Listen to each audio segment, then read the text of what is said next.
నవ్వించి అదే మీరే నవ్వారు. ఫైనల్గా మనం విన్నదైతే అంజలి గారు నవ్వే. Thank you so much Praveen గారు.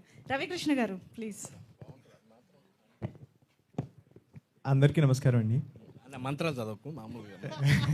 లేదన్నా, ఆ సినిమా వదిలేసిన ఈ సినిమాలో చాలా డీసెంట్గా ఉంటుంది, తెలుసు కదా మీకు కూడా.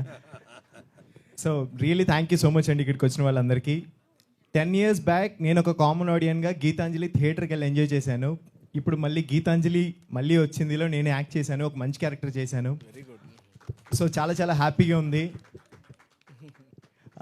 విరూపాక్షలో నేను చేసిన పర్ఫార్మెన్స్కి మీరు ఇచ్చిన లవ్ అండ్ ఎఫెక్షన్ ఎప్పుడు మర్చిపోలేను. Really thank you so much. అది ఏ స్టేజ్ దొరికినా సరే చెప్తాను. అలాగే 100 times ఎక్కువ మా గీతాంజలి మళ్ళీ వచ్చిందికి ఇవ్వాలని కోరుకుంటున్నాను. Really thank you so much అండి. Thank you. అండ్ స్పెషల్గా ఒక పర్సన్కి థ్యాంక్స్ చెప్పాలి, కోన సార్. మీరు లేనిదే నేను ఇందులో లేను. Really thank you so much sir. Siva bro and Anjali గారితో యాక్ట్ చేయడం నిజంగా హ్యాపీ అండి. లేదు నిజంగా చెప్తున్నాండి. అండ్ సీన్ అన్న మిమ్మల్ని మీ అందరితో వర్క్ చేయడం నిజంగా నా బ్లెస్సింగ్ అని చెప్తున్నాను. థ్యాంక్ యూ సో మచ్ అండి. Thank you. శివ గారు, శివ తుర్లపాటి గారు డైరెక్టర్గా గీతాంజలి